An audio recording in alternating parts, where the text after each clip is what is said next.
Hi, everyone. Knocking off the rust, doing Facebook Lives and kicking up the dust because let's just say it has been a long time since we've done a live weather update. I can't even speak right. So how's everybody doing out there in Facebook and social media land? Again, if you're watching this for the first time, my name is Dan Scoff. I'm the Chief Meteorologist of KNWA Fox 24. We had a very busy evening in our weather lab. Davion and Leslie were doing a lot of severe weather training. There were some storms in Alabama, Mississippi, southeastern and eastern Arkansas, not necessarily around here. We had a few isolated storms in Johnson County. However, we have to, like I said, knock off the rust because we've got some active weather coming our way. So it's just me tonight. We are going to be talking about a pretty quick update here. We can't go into details, obviously, when we get farther out into the forecast, but or further out, should I say, since we're going out in time. But let me just give a shout out to some of the people that are on here tomorrow and Saturday. Going to be absolutely amazing weather. And look at Brendan saying, looks like spring has sprung. Thanks for joining on here. I didn't know if you even remember who I was. Here's Caitlin saying, dang, how did you know I was drinking a Baja Blast?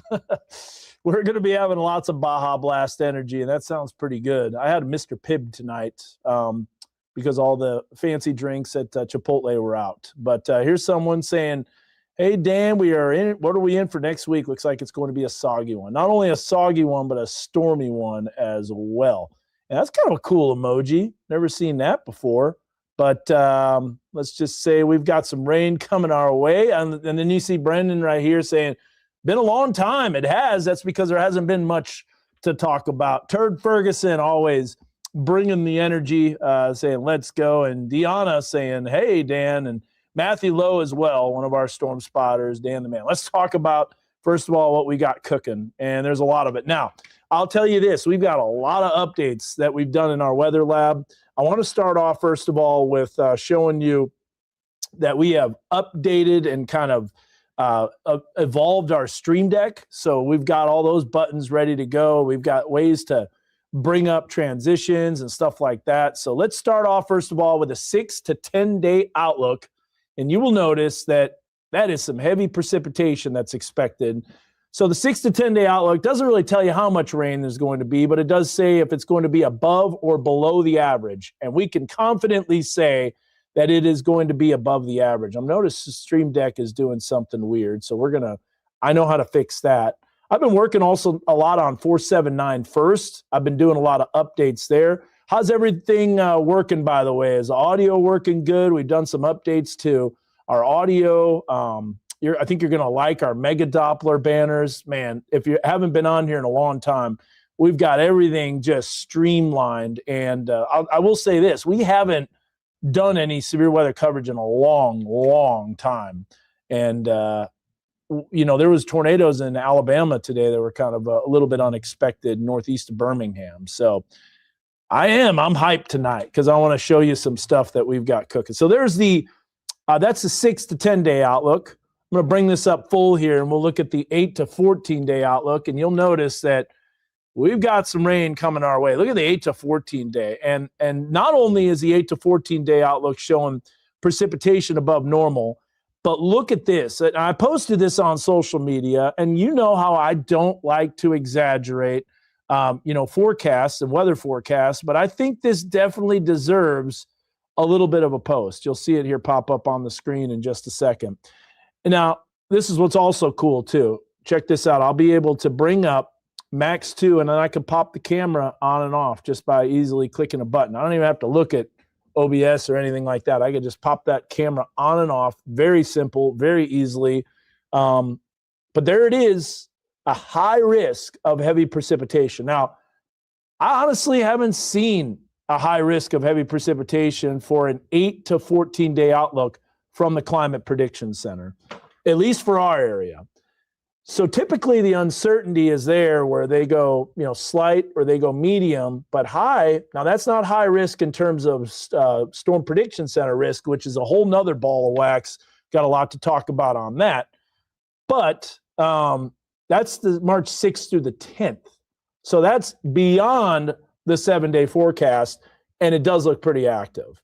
So just to kind of let you know, we've got multiple rounds of storms expected. We've got storm coming on Sunday afternoon into the evening.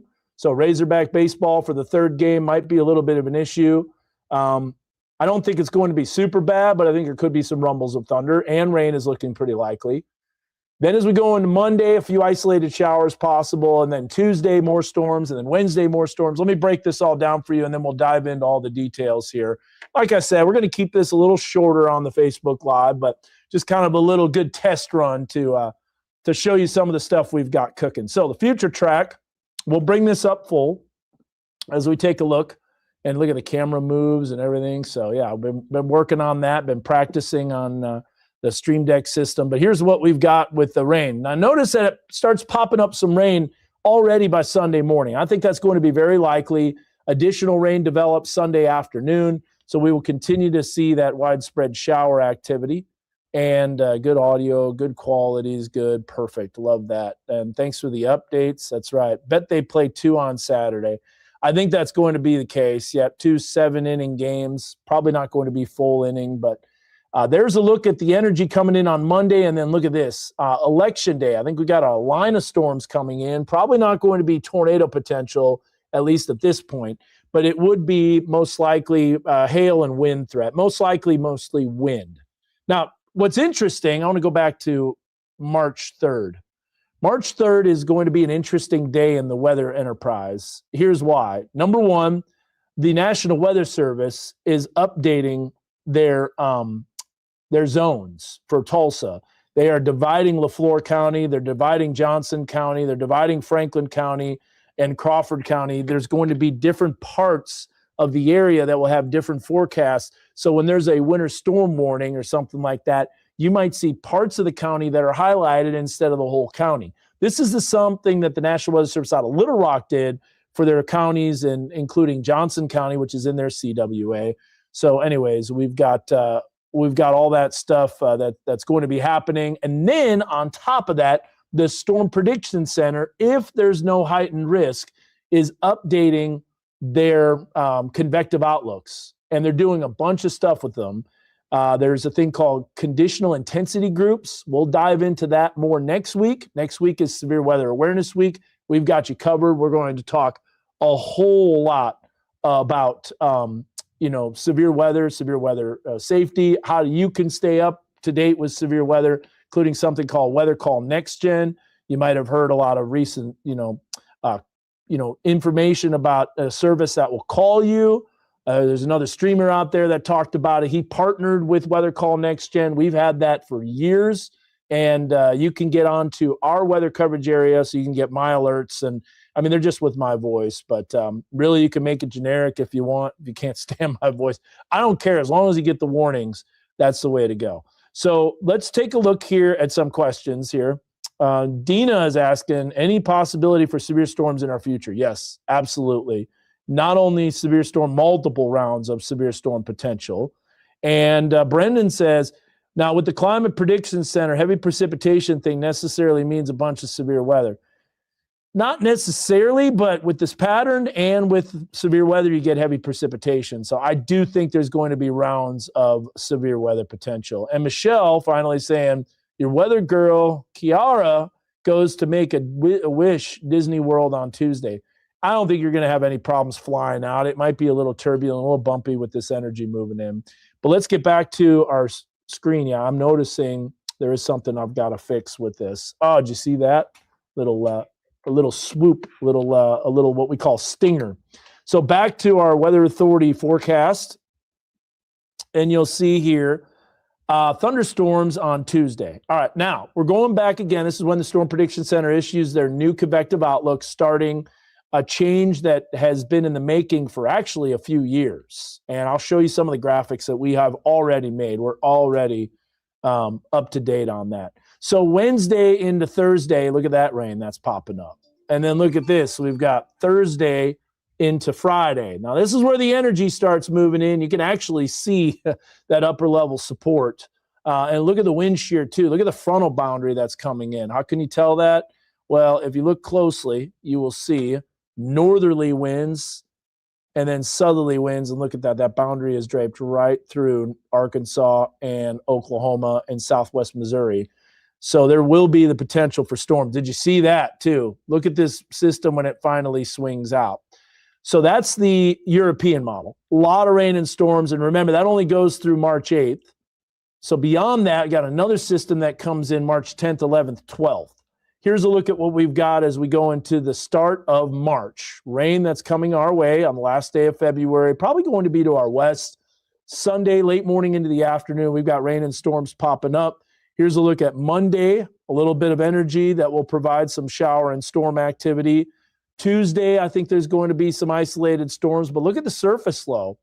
This is out to the west, and there's going to be a warm front that's draped through. So most likely, as I'll show you with the instability, there's going to be thunderstorms that might even bring severe weather potential. Dry line and cold front, all that jazz. We're going to be in a giant warm sector for several days. Look at that when the system comes through on Wednesday. That could bring severe weather potential. Then we'll notice on Thursday, start to get a break from the action, but watch this start rapidly lifting northward as the next round of energy comes in. And Brendan's saying our last severe weather event was on September 23rd, so it has been a long time. In fact, it's one of the longest streaks of no severe weather reports.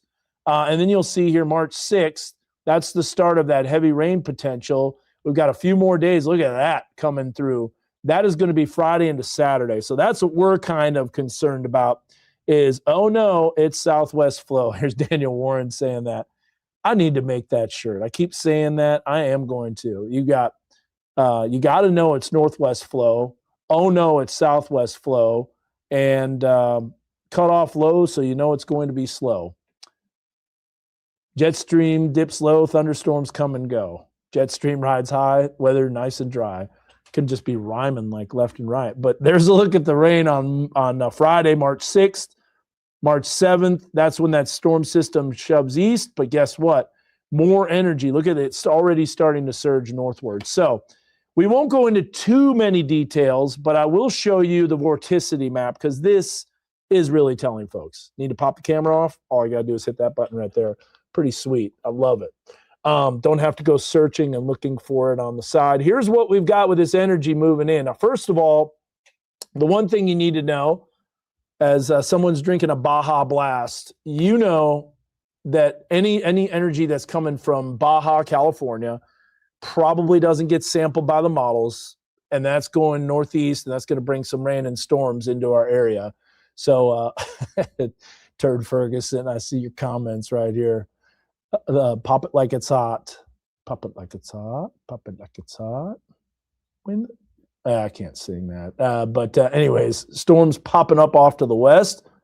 Drop it like it's hot. As storms come rolling in Tuesday night, that's that energy. Now, this is just the beginning of an active weather pattern. Look at all of this upper level support. Now, the next storm system that's diving in will be probably the most likely severe day.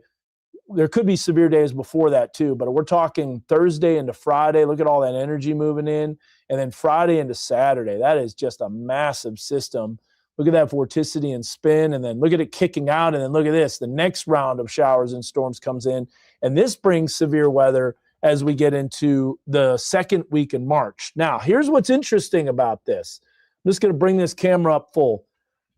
If you might remember 2006, there was a severe weather event on March 12th, 2006, that brought a supercell across Benton County. What's interesting about this day is that there were some significant fires out west in the Texas and Oklahoma panhandles. In fact, the fire weather in 2006 was extreme out in Texas and western Kansas, western Oklahoma. Now, how is that important in our severe weather forecasting? Well, that allows the dry line to mix a lot farther east. So that could lead to not necessarily a repeat performance, but by the way, the models are showing something March 11th and 12th that we could be watching. It could be a similar pattern where 2006 was extremely active weather-wise, severe weather-wise, and it was all about that fire danger and the drought out west. We'll take a look at the drought here in just a bit. But there's that energy on the vorticity with the, that is the European model. Now, if you don't know what vorticity is, it's the amount of fluid it's amount of spin within a fluid. So there's a look at the vorticity and spin. You can see that energy moving through. Now that is the European model. Let's take a look at the GFS model, because the GFS could be a little different, but it's really not. And that's why the confidence is there for extremely heavy precipitation and multiple rounds of heavy precipitation. So there's the system zipping through right now. Notice how we're in northwest flow. Did you know that basically our entire early part of winter and almost all the way up to this end has been northwest flow? Now, not the northwest flow that brings showers and storms, but essentially you've got this subtle energy that's moisture starved. It doesn't really have a whole lot of things to work with. It's only when you start getting that southwest flow. Well, look, the GFS model shows that too. Big storm systems, and because it's progressive, it'll move eastward. So that's a lot of energy, a little stronger even than the European. So the GFS is showing some pretty nasty stuff Wednesday of next week. We're not getting into specifics, but we're just letting you know it's there. Then you got another piece of energy. Look at that little Baja energy zipping into southwest Oklahoma. That'll probably bring supercells Thursday night into Friday morning. This is not winter weather. I was talking about the winter season. We're talking about severe weather in terms of thunderstorms. And by the way, just to let you know, if you hear me say severe weather, it always means thunderstorms, hail, damaging winds, lightning, tornadoes. Never severe weather is associated with winter. I don't want to confuse it. There's winter weather, there's no severe winter weather, and there's no severe weather that's winter. It's either winter weather or severe weather. Blizzard, but blizzard's a blizzard. So anyways, that's what we're talking about when we mention severe weather. So severe weather, if you hear me say that, you see it on the 7-day, there is no way that we're talking about winter weather when we say severe weather. Now, that might not be the case everywhere. I don't like to confuse it. Severe weather is its own thing. Thunderstorms, now severe weather can happen in the winter, which we know is going to happen, but meteorological spring starts on March 1st. All right, so there is the GFS, and look at that energy out to the west, man. Big, huge trough. Want to see the jet stream? We'll show you that as well. And oh no, it's southwest flow. Now, here's what we got right now. It's that northwest flow, but look at the pattern change. The Weather Service knows it. Climate Prediction Center knows it. The National Weather Service knows it. You name it, man. There's all this energy swinging in, possibly some negatively tilted troughs too. Now, why is this great that we see the rain? Because we're so dry. Well, because we are so dry, that dry line will probably be setting up farther east, because look at how dry it is in Oklahoma. So we'll probably have that setting up right about here, and it might even mix eastward into western Arkansas, potentially, like it did with that last system, that fire system that happened a couple of Thursdays ago that brought the Ranger Road fire in the Oklahoma and Texas Panhandle. So there's that system, and here's what's cool about this. We look at this, we zoom in on the drought monitor across northwest Arkansas, and then we look at the precipitation forecast. Hopefully this didn't change. It shouldn't. We've got rain coming. And Mother Nature's throwing several bowling balls at us. So let this populate here for a second. The weakening, how about this? Great comment right here. It says, seems to me the weakening La Nina and subtle warming of the Central Pacific ENSO is starting to wake the subtropical jet up finally. You got it. It is definitely the subtropical jet because it is split flow. But look at that precipitation. You can see over 3 inches in spots. But there is that subtropical jet. Look at the split flow pattern. So you've got essentially the polar jet that's up north, and you got the subtropical jet that's down south. And they actually kind of merge. This is when it becomes in phase right here. And this is where you start getting some strong storms. Big dip in the jet stream. Still somewhat split flow, but I would say that's overall pretty impressive. Look at this at the end of the time frame. Now you got the subtropical and polar jet that are merging, and that's going to bring some pretty active weather. So let's see, what else can we talk about here for the next, we'll go 30 minutes and then we'll shut it down for this. You know what we can look at? I'm gonna show you some, all right, I'm gonna show you this. I'm gonna show you the Storm Prediction Center risks. We've updated the color tables. We've updated a lot of stuff associated with this. So we're going to go, and we've also updated to our live stream. So we are going, yeah, exactly. I'm gonna have to knock off the dust on the weather ties. You got that right. So let me show you this. We've got some stuff here. We've got weather prod, and then we can have, can I say how much the KNWA graphics team? So we've got this right here. We can kind of show some stuff at the bottom, the weather authority loop. I know it does go backwards. I would agree with that. It bothers me.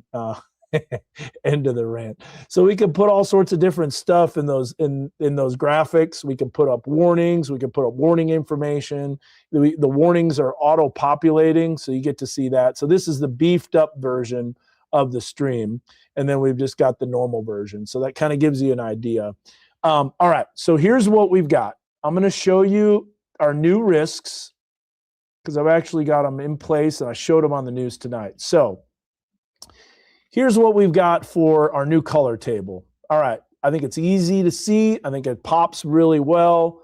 Let's go ahead and we'll bring this up full. I'm gonna get the camera off the screen, but you'll notice, first of all, it's a level 1 out of 5, which is what the new risks are going to be. No change there. The only difference is that the day 3 probability is not going to be a thing anymore. And there's also going to be conditional intensity groups, but there's never going to be a hatched area for just the risk. So the risk is not going to be happening. But let me know what you guys think of those colors. Number one, they match the Storm Prediction Center to the T. Exactly. I actually went through a fine-tooth comb, looked at all the color tables. In fact, I want to show you a graphic here. We've been, like I said, we've been working behind the scenes big time. And I'm scooting over here. And so in order to match the Storm Prediction Center perfectly, in order to educate on these risks, we will explain the new outlooks here in just a second. So first of all, I'm going to bring the camera up full. This is what I was working on here, a spreadsheet that's got all the Storm Prediction Center risks and the colors with the outlines, also the tables. I've got graphics with this as well, but there's a look at what we've been working on behind the scenes. So Troy, we haven't really dived into tornado potential, but I do think that is going to be on the table. Supercells with tornadoes are going to be a possibility as we get into the month of March. March is going to be ramping up dramatically, and I think the drought is going to be a thing of the past. So let's go back here to, again, WSI full. We're going to look here at, there's the severe weather risk. Now, we also got different color tables for the hail as well. So I'm going to bring this up. These are the new ones. They haven't been released yet. Let me show you what the previous risks looked like. And, you know, don't vomit on me, but this is what it looked like before. Ugh, yuck. That's nasty. I almost kind of get offended looking at this now that I see it. And I don't know if we just like picked a green and went with neon green so it would be really bouncing off the page. But I wanted to match the SPC exactly. So there's no confusion. What you see online, what you see on all the posts, they're going to match. And we're going to match the risks as well. We say the same names. We put numbers to the name and yeah, I know, ew is right. So let's go back to, and then look at this too, the wind. So here's the wind risk, low, medium, high, extreme, and then significant. Yeah, ugh, barf. So guess what? We changed that. Here's what the new risk looks like.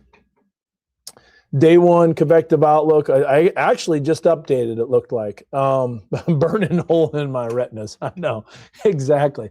I'm sorry that you guys had to work with that. That was ugly. Here's the new risk. Okay, so first of all, we won't go into detail because it's going to take a little while, but I will say that you'll notice this right here. we've got SIG1 and SIG2. This is called conditional intensity groups. And so what conditional intensity groups mean is how large is the hail expected to get within the probabilities. So they still have the probabilities. I was coming up with, am I going to go with names? And the answer is no, I'm not going to go with levels in terms of wording with low, very low, medium, high, extreme. It just doesn't match. I wanted to match the percentages. So this is the probability percentage above climatology within 25 miles of a point, all that stuff. You'll notice it's 5%. Probably could have went a little higher, but this also doesn't have the new risks. These are the old risks with the new color table. But I just wanted to show you what we've got. And then the TOR threat, you'll see there's a tornado that actually did touch down. But look, there's now 45 and 6. Well, they've already had 45 and 60, but you got 2, 5%, 10%, 15, 30, 45, 60. But now they have 3 conditional intensity groups, SIG1, SIG2, and SIG3. Notice too the hatched area. So the hatched area is going to have different textures. This is going to be a dashed line that's sloping from bottom left to upper right. Then you've got solid lines that slope from top left to bottom right. And then the X pattern, or the double X hash, is basically SIG3, meaning the potential is there for strong to violent tornadoes. There's always failure modes. Like the storm system could be farther north. The energy could be lifting northward. It could be a panhandle hook. I mean, we're talking way far out, Brandon. So we're not even mentioning failure modes because, I think the chance of not seeing rain is definitely low. I think we will see widespread rain. And then finally, we've got wind. Now, wind is different because look at this. It goes up to 90%. 90%. That's because with a damaging wind event like a derecho, there's probably going to be significant wind damage reports, and 90% will likely verify. And then you can actually see those SIGs as well. Now, I think looking at this white on white with a black border, that doesn't really show up very well. It shows up better on air, but it doesn't online. So we will probably change that to a black outline. A black text that you can see even better. We're still learning, still figuring it out. But SIG1 is when you have 75 miles per hour winds or greater. SIG2 is 85 plus, and then SIG3 is essentially 95 plus. So you're talking about major derecho here when you get into the SIG3. And this goes also for day 2. So here's the day 2 risk. Non-severe storms, we still included that. Here's the day 2 TOR, obviously nothing on there. The day 2 damaging wind threat, and then you've got the day 3 risk. Now, day 3 is different because there's no more high risk in the day 3 because they never do issue a high risk. So they're like, the chance of us issuing high risk is very, very low. But they do have only 2 conditional intensity groups because they're probably not going to put a SIG3 because there's so much stuff that can happen. And I'm sure Joe Sixpack will understand these changes. So Ryan Vaughn, obviously no, not the case. Joe Sixpack won't learn the changes. But I do like the fact that there could be a 5% with a hatched area, where before they were tied to only a 10% before they put a hatched area on there. And sometimes you can have an isolated storm that could bring significant tornado potential, and yet it's just, questionable. It's conditional. Obviously, will there be a thunderstorm? But I want to know, did you work on those SIGs? I bet you did. I bet you got it all figured out. You the man for sure. But I want to go to the weather blog here. If you ever want to learn more about the severe weather risk in the Storm Prediction Center, you can go to our weather blog, and I'm going to bring this up full here so you can get to check it out. But I mean, I don't know about you, Ryan, but I bet you're probably thinking it's going to be pretty active. There is no doubt it's going to be some active weather next week. So let me go here. Let me go into functions. We're going to open the share screen here. And let me bring this up. So this is our weather blog that our digital meteorologist, Aleshley, does. You can see that she's been cranking these out left and right. There is, and it's been updated 6 hours ago with some of the newest information. So if you click on this weather blog, This will help you understand why these changes are happening. We also had an interview with the Storm Prediction Center Deputy Director, Bill Bunting, with Aleshley's Beyond the Forecast. So we actually talked about the reason for those outlooks being changed. But you can go to this site right here. I am going to link it onto this live stream so you can get to see. And let me go ahead and actually, let me do something real fast. I'm going to bring this up full screen share so you can see that.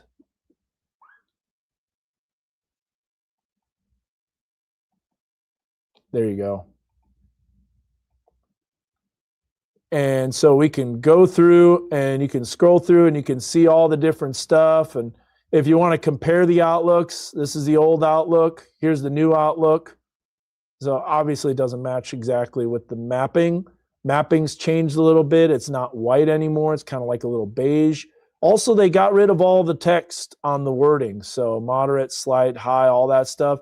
Makes it kind of cleaner, I think. I matched the outlines too. You got marginal, slight, enhanced, moderate, high.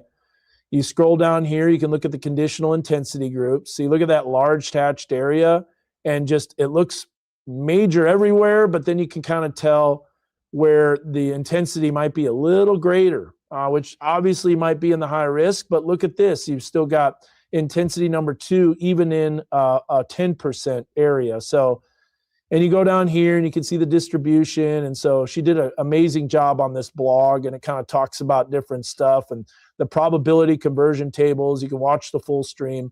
I just posted that link on there for you. So you'll be able to see that. But some cool stuff. And Richard, how you doing, buddy? A lot of puffy clouds today. It was nice to see those for once. So we won't get into all the specifics, all the details, but Ryan, I'd like to know, you're on here and you're the man. So I want to know, what do you think about the new Storm Prediction Center outlooks? And I'm sure you've done the training. I actually was pretty floored and surprised how well they did over the last couple of years in statistical comparative analysis. Now, I know that they're not going to get every event perfect, but it really doesn't tie them down to that 10% hatched area.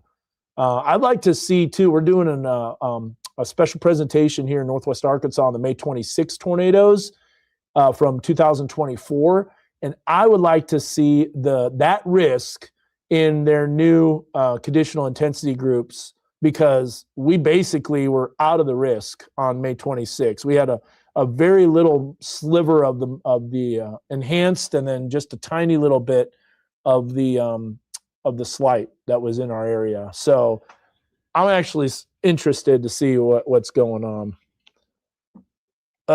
I'm so not ready for this weather coming up. It's looking pretty active. Let's go back to, we can look at something here. I'm going to bring up supercell composite with some of the severe weather parameters. But I would like to know Ryan Vaughn's thoughts, if he's still on here. Maybe he jumped on and then bailed. Ryan Vaughn is, let's see here, lots of pros to it, but I'm trying to decide how much I'm going to display to the general public. I get that. I understand that, but why withhold the graphical information? Because they might see something on one part and then the other part they don't see, what they're seeing online. Now, I can't wait to see social media blow up. I know they're already spamming the supercell composite from the CFS, which, if you're on social media and you see my Twitter, just as a joke, I had to post it 4 times, same picture 4 times, because literally that's how much I'm seeing it spammed on everything. It's unbelievable. But yeah, social media is just it's gonna probably spontaneously combust with this type of weather pattern. Feel like every severe weather season, it just gets more and more exaggerated. But it is going to be an active weather pattern. There is absolutely no doubt about that. And have you ever seen, I want to know about this too, have you ever seen a hazardous outlook where it's actually got that high risk for days 8 through 14 on the table? Me personally, it's pretty rare. And I don't know if you probably checked that out, but look, you've got a high risk of heavy precipitation March 6th through the 12th, or 6th through the 10th, excuse me. How about this? The shortwave speed, transition speed is going to play a pivotal role in severe weather potential and linked to mass response based on what Broyles come up with. You know what, Kevin? Absolutely. And you know what models suck at? They suck at trying to depict that speed of the system, especially when these pieces of energy come from Baja, because they don't sample them at all. They don't have them at all. And they're terrible in resolving those with forecast models. Now, I want to show you something else here as we shut this down. And we're going to talk about that. Yeah, I know data was indicating this possibility a month ago. I mean, we all know it's going to be active in March. Not a surprise there. And I know everybody wants to be the absolute first to release this. And I'm sure there are people talking about this, 2-3 weeks out, looking at the CFS. But I think it's going to be crazy, at least all the way through the middle of March. So what's the forecast for February 29th, 30th, and 31st? Yeah, well, 0% chance of that, Daniel, at least this year. No February 29th. But I do want to show you something else here. We've got Mega Doppler. Got some cool stuff going on with Mega Doppler, as you'll see here in just a second. Let's go back to it. Let's see. So first of all, let's start off with base reflectivity. So you'll notice I'm over here, and I could bring the camera on and off. I could take the time on and off too.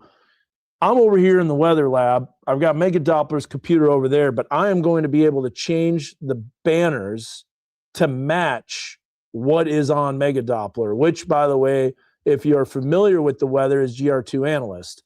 There is no software program, and GR doesn't allow it. But now every product that is on Mega Doppler will match what is being seen with Mega Doppler with essentially the proper legend and the proper banners and the proper colors, and the color table all matches perfectly. This took a long, long time to do, but a lot of times we were working with two different computers and we were going back and forth trying to transition between the two. And now we can control everything either with the Mega Doppler with keystrokes, or we can also do this as we control, which I don't even know, honestly, a whole lot about differential velocity, meters per second per kilometer. I've been working on that. I was trying to change the color table. But look at this, maximum expected hail size. Remember we had all those different hail sizes and it went from quarter to baseball? Now we've got different sizes. You can see it on there. In fact, there were quite a bit of storms earlier, and there were some softball size hails showing up on Mega Doppler. So here's a look at possibility of severe hail. Every single product has a matching banner with it. And we updated the look of the banner too. There's Vil density. Are we going to use these products on air? Probably not all of them, not even close, but a lot of them we will. Normalized rotation, PTDS, the probability of tornado debris signature, which is awesome, so good. Now, it's not a great warning because it's already on the ground if you're seeing that, so that doesn't give you a very good heads up. We got ZDR, which I think is really important, so it tells you with dual pole if it's a taller object or if it's wider. We got phase, differential phase, specific differential phase. That's getting into the big time weeds on dual pole products, echo tops. And so all this stuff, as you notice, are updating on there. And then we can also do this too. We can do 2 panels. So we got polygons. Again, I'm changing this all from this system right here. Base reflectivity and velocity, it immediately changes that. Notice how the time kind of covers up some of that, so I can just kind of pop the time on and off. We can do base reflectivity and correlation coefficient, storm relative velocity, and correlation coefficient. And then when we do the 4-panel, which we probably won't do ever on the air, but for analysis, it's good to do, take all the banners off because each one is going to be totally different. That looks like a jumbled mess, obviously, but when you're analyzing a storm, you're going to be a lot closer in, so that'll give you an idea. And then you've got, all the different tilts, the 4 tilts, and base reflectivity. And so to get back to one panel, click on that, and boom, back to the radar. So that's just some of the stuff that we're cooking up over here in the weather lab, getting ready for severe weather, and then did a bunch of training with our weather team as well. And so I think we're getting locked and loaded and ready to go. So I love the way that the ability of Mega Doppler is going to match what is seen on the radar all times, because it works in conjunction with what's on the screen. That is just key. So we also have a really cool thing with our iDriver too, where we can look at iDrive Arkansas cameras. And so, yeah, like I said, man, we've been working hard. We want to just help you out with severe weather and severe weather coverage. Patrick, there's a lot of stuff, but to sum it up, extremely active weather, 6 to 10 day, 8 to 14 day outlook. We do KNWA tours. I've done that with kids. I've done it with super weather kids. I've done it with schools, classes, homeschool classes, all sorts of stuff. So we do offer quite a bit of tours. It's pretty quick to see. It's not a super big facility, but and Ryan Vaughn's been in here too. He came up. His kids go to the U of A, or at least one of his kids does. So yeah, he came up here, but that was the old weather lab. We totally configured things. We changed it around, and so roster rebuild. Yeah, exactly.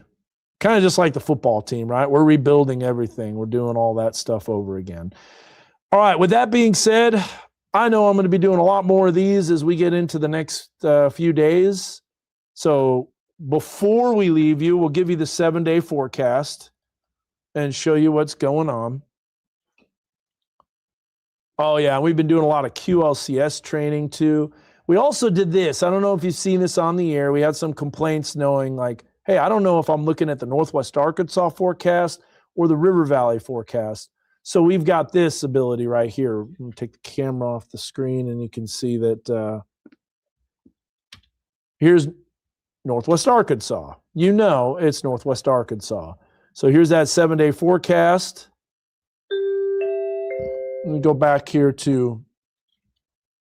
So winds are going to be not too bad Friday, Saturday, just some beautiful days ahead. Get out and enjoy it. Sunday, though, we got some rain and thunderstorms coming our way.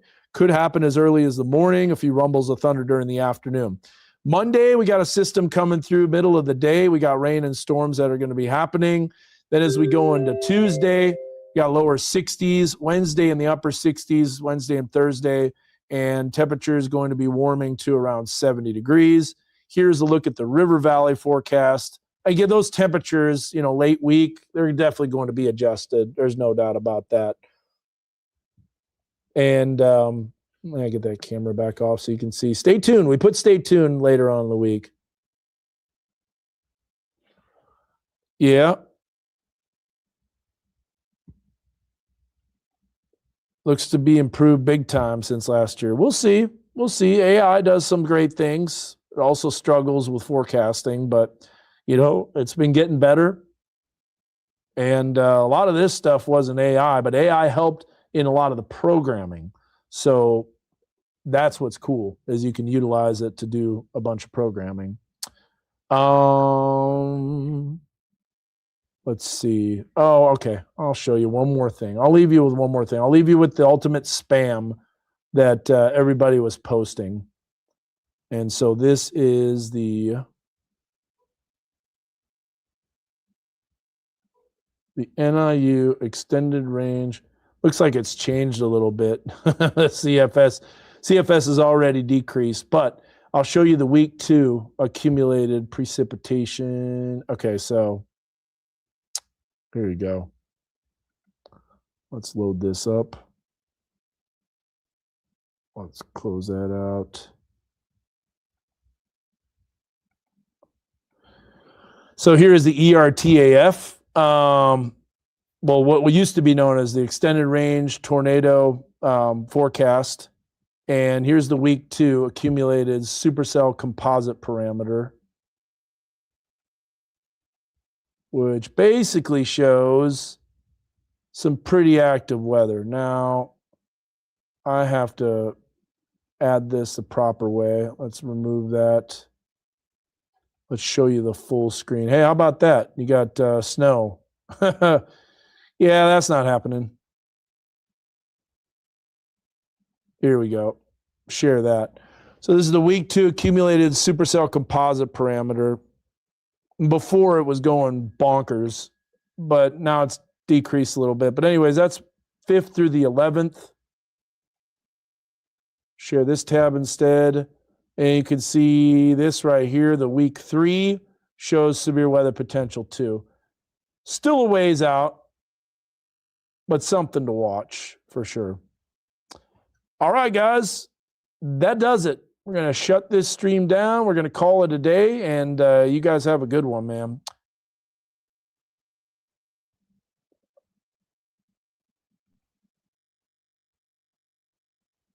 No, I'm not using AI to build the graphics. I'm using AI to build the programming.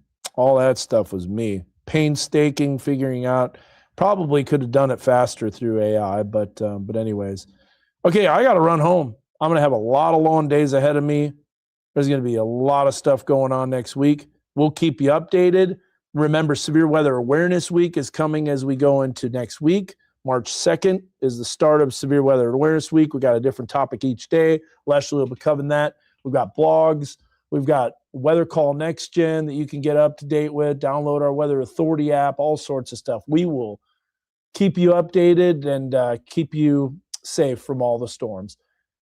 Guys, have a great one. Thanks for watching. God bless. Take care, and we will see you tomorrow.